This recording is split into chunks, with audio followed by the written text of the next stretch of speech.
Dan pemirsa, kini kita ke ruas tol Palimanan Kanci, Kabupaten Cirebon, Jawa Barat. Pemirsa, suasana arus lalu lintas terpantau ramai lancar. Rekayasa lalu lintas sistem satu arah tengah diberlakukan.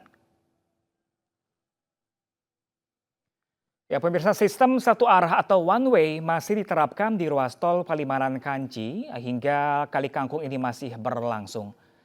Sejak diberlakukan pada Kamis sore kemarin, situasi arus lalu lintas terpantau ramai lancar di ruas tol Palimanan Kanci. Ya pemirsa, salah satu titik rawan kemacetan terlihat setelah gerbang tol Palimanan berada di jelang rest area atau tempat peristirahatan di kilometer 207A. Buka tutup rest area masih diberlakukan jika titik parkir kendaraan sudah terisi penuh.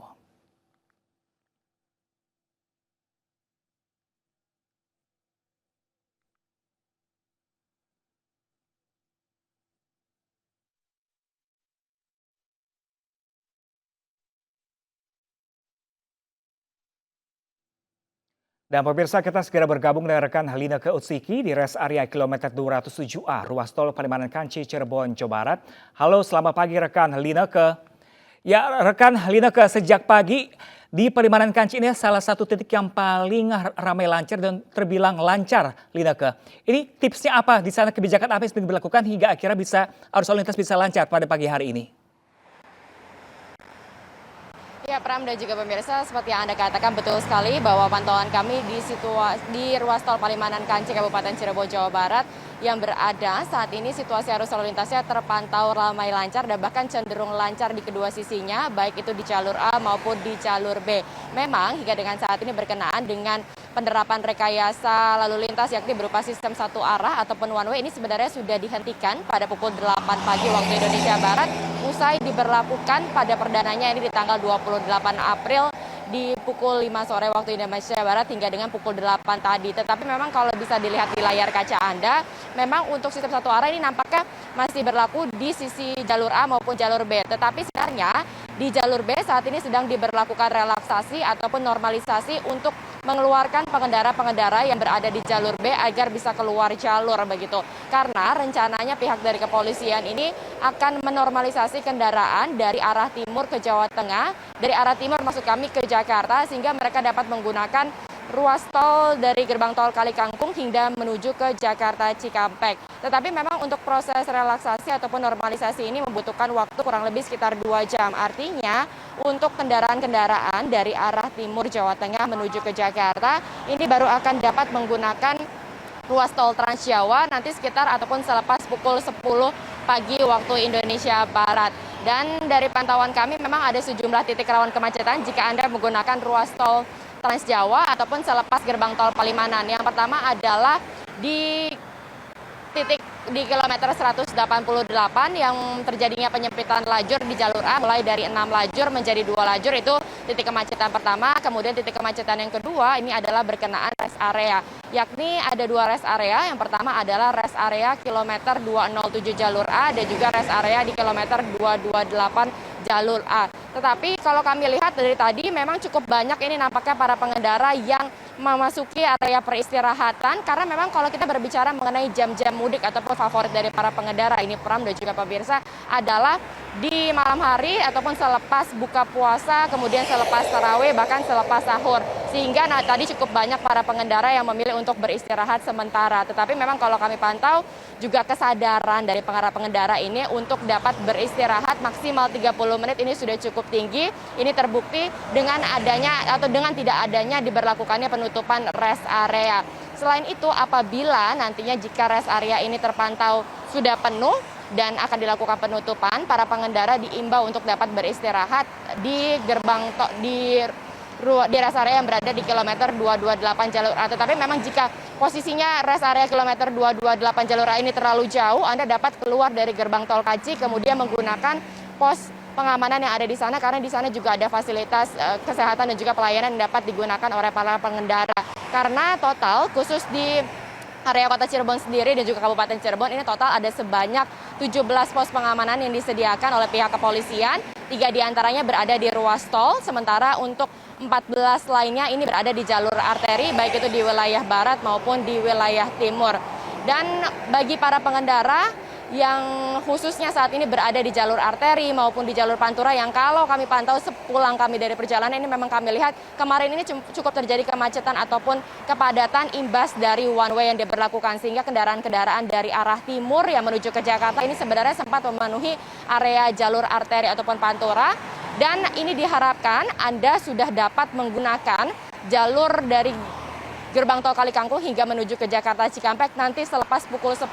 Artinya bagi para pengendara yang berada di area arteri jalur Pantura khususnya di kota maupun Kabupaten Cirebon, Anda dapat memasuki gerbang tol Ciperna untuk mengarah ke Jakarta ataupun melalui gerbang tol Kanci ataupun melalui gerbang tol Kanci Pejagan. Tetapi memang kalau untuk menggunakan gerbang tol Kanci ini perlu diwaspadai ada beberapa titik kepadatan karena di sana ada pasar tumpah seperti Pasar Mundu, kemudian Pasar Ikan Gebang dan juga Pasar Tegal Gubuk. Nah, pasar tumpah dan juga banyaknya aktivitas masyarakat di arteri inilah yang dikhawatirkan akan terjadi kepadatan sehingga diimbau bagi para pengendara ini sebenarnya untuk dapat memasuki gerbang tol Ciperna untuk dapat mengarah ke Jakarta.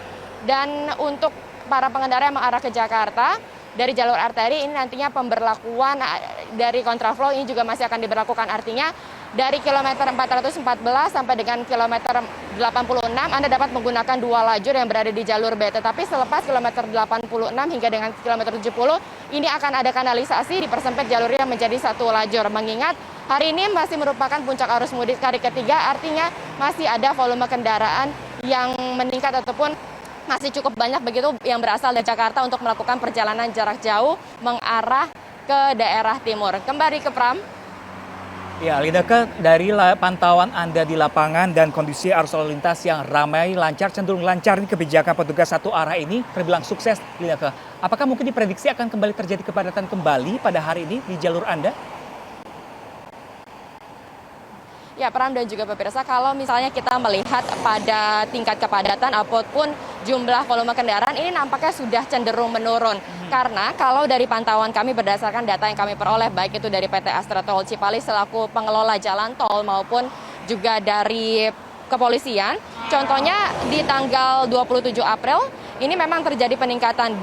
Ada sebanyak 85.000 kendaraan yang melintas mengarah ke Jawa Tengah. Kemudian di tanggal 28 April ada sebanyak 90.000 kendaraan. Tetapi kemarin di tanggal 29 April hingga dengan pukul 6 sore ini baru ada sekitar 39.532. Artinya memang ini sudah ada terjadi tren penurunan kendaraan karena puncaknya kalau kita lihat sudah terjadi di tanggal 27 dan 28 April. Bahkan kalau kita ingat kerap kali pihak-pihak dari Kementerian Perhubungan kemudian bahkan Presiden Jokowi sendiri sudah mengimbau kepada masyarakat untuk melakukan mudik lebih awal untuk menghindari kemacetan ataupun kepadatan yang ada. Sehingga kalau kita lihat memang volume kendaraan ini sudah terpecah pada saat mereka melakukan mudik di awal, kemudian puncak arus mudik di tanggal 27 dan juga di tanggal 28 maupun di tanggal 29 yang kemudian sudah terjadi penurunan. Sehingga inilah yang kemudian dilakukan oleh pihak PT Jasa Marga maupun kepolisian karena kalau kita bandingkan kemarin volume kendaraannya per jamnya saja ini ada sebanyak 5.000 kendaraan. Mau tak mau salah satu ataupun upaya yang bisa dilakukan oleh pihak kepolisian dan juga Kementerian Perhubungan adalah dengan memberlakukan rekayasa lalu lintas melihat pada banyaknya jumlah kendaraan. Kembali ke Pram. Ya baik, terima kasih banyak rekan Lineke Usekil langsung dari Tol Palimanan Kanci, tepatnya di kilometer 207. Terima kasih dan selamat bertugas kembali. Ya pemirsa, dari sejumlah titik yang kami laporkan pada pagi hari ini hanya Tol Palimanan Kanci yang terbilang sukses dalam menerapkan kebijakan satu arah pemirsa dan secara situasional kebijakan satu arah akan terus dilakukan di sana. Dan pemirsa kami masih akan memantau sejumlah titik arus mudik dan salah satunya pemirsa ini ada di Stasiun Senen, Jakarta. Tampaknya rekan kami sudah ada rekan kami yang berada di Stasiun Pasar Senen Jakarta. Langsung saja kita sapa, ada Nasta. Halo, selamat pagi Nasta. Bagaimana situasi arus mudik atau calon pemudik yang akan menggunakan di Stasiun Pasar Senen Jakarta pada pagi hari ini? Seperti apa di sana pantauan Anda? Ya, selamat pagi Pram dan juga pemirsa. 2 hari menjelang Hari Raya Idul Fitri 1443 Hijriah, antusiasme penumpang yang ada di Stasiun Pasar Senen Jakarta Pusat ini mengalami kenaikan yang signifikan. Dari pantauan kami sejak tadi pagi, Stasiun Pasar Senen ini dipadati oleh calon penumpang yang memang akan mudik lebaran di berbagai pulau Jawa seperti Jawa Barat, Jawa Tengah, dan juga Jawa Timur.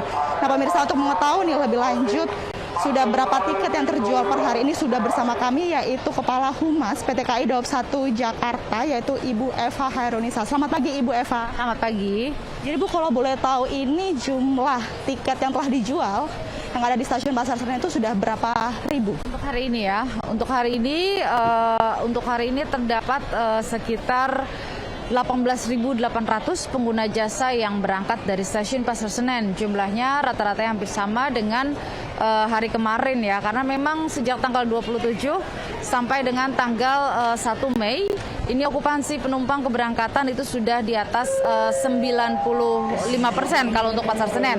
Secara total keseluruhan jika ditambah dengan yang berangkat dari stasiun lain seperti Jakarta Kota, Bekasi, maka memang untuk rangkaian-rangkaian yang berangkat dari Daob 1 Jakarta, baik itu dari stasiun Gambir dan juga stasiun Pasar Senen, secara total okupansinya ini sudah 100% ya.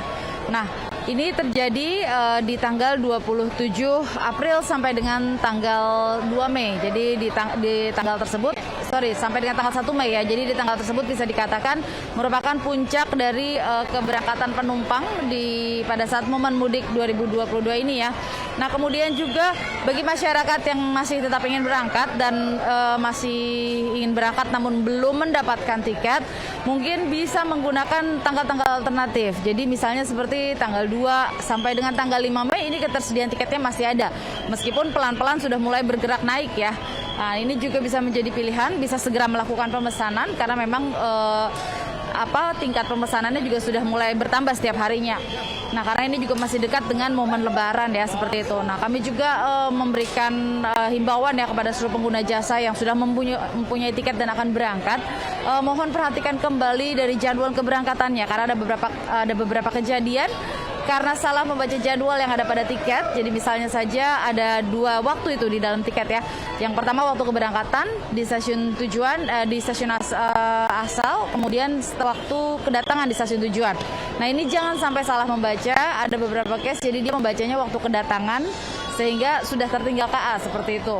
Ataupun kemudian juga yang membawa barang bawaan, ini kami sangat menghimbau untuk memperhatikan barang bawaannya dan tidak membawa barang berlebihan. Karena untuk dalam kurun waktu di masa angkutan mudik sejak tanggal 22 sampai dengan saat ini, sudah ada sekitar 40 barang bawaan penumpang yang tertinggal ya, yang diamankan oleh petugas, yang berhasil diamankan oleh petugas seperti itu. Nah, jika ada kondisi seperti ini, biasanya ini akan langsung dimasukkan ke database sistem lost and found kami seperti itu. Dan tidak sedikit juga dari barang bawaan tersebut yang merupakan jenis-jenis barang berharga seperti misalnya laptop, kemudian jam tangan, handphone seperti itu. Oke baik Bu, terima kasih. Kalau boleh tahu juga nih Bu, untuk apakah di stasiun Pasar Senen Jakarta Pusat ini menyediakan serangkaian kereta tambahan, mengingat juga antusiasme pemudik pada tahun ini itu cukup tinggi? Ya, jadi secara total memang di Daob 1 Jakarta memiliki ketersediaan tempat duduk di masa angkutan mudik ya 22 hari itu sebanyak 797.000. Nah, ketersediaan tempat duduk tersebut sudah termasuk program-program KA tambahan yang memang KA tambahan juga sudah dijalankan sejak 22 April lalu ya. Nah, ini untuk KA tambahan sendiri secara total di masa angkutan Lebaran H-10 sampai dengan H-1 itu terdapat sekitar 128 perjalanan KA tambahan dari Daob 1 Jakarta. Kalau sampai dengan H+10 itu mungkin sekitar 300 perjalanan ya, 290 sampai 300 perjalanan KA tambahan. Baik, terima kasih banyak Ibu Eva. Nah pemirsa, tadi kita baru saja berbincang dengan Kepala Humas Daob 1 PT KAI Jakarta yaitu Ibu Eva Hairunisa. Dan kami juga menginformasikan juga kepada pemirsa yang ada di rumah bahwa stasiun Senen Jakarta Pusat ini sudah menyediakan gerai untuk swab antigen, sehingga bagi pemirsa yang memang belum melakukan tes swab antigen, yang mana ini memang menjadi salah satu syarat untuk melakukan perjalanan kereta bagi penumpang yang masih melakukan vaksinasi dosis 2, Stasiun Pasar Senen sudah menyediakan gerai swab antigen yang mulai beroperasi mulai pukul 5 pagi hingga 22.30 waktu Indonesia Barat. Ya, Pram.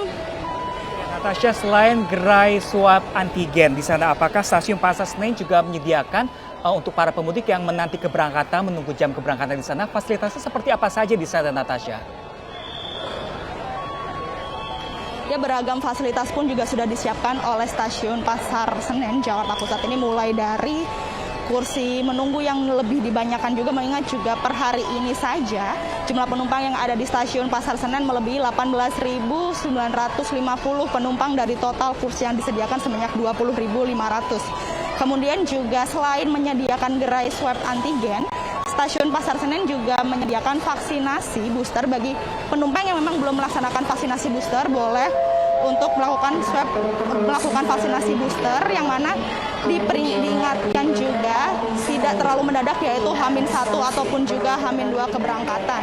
Kemudian juga beragam pilihan makanan juga sudah disediakan oleh stasiun Pasar Senen Jakarta Pusat. Sehingga bagi pemirsa yang akan berangkat mudik, perjalanan jauh ini bisa membawa bekal seperti makanan untuk nantinya dimakan pada saat buka puasa. Ya, Pram. Ya, Natasha, jika pagi hari ini terpantau sangat ramai sekali, diprediksi kapan kira-kira puncak arus mudik yang akan terjadi di stasiun Pasar Senen Jakarta? Ya, Pram dan juga pemirsa, memang puncak arus mudik yang ada di stasiun Pasar Senen ini sudah terjadi mulai kemarin, yaitu tepatnya 29 April 2022. Sehingga untuk hari ini juga merupakan puncak arus mudik yang memasuki hari kedua, dan nanti juga diprediksi akan tetap melakukan peningkatan jumlah penumpang ini hingga tanggal 1 Mei 2022. Pram. Ya, baik, terima kasih banyak rekan Natasha Fairina langsung dari stasiun Pasar Senen Jakarta. Terima kasih dan tetap jaga kesehatan, Natasha.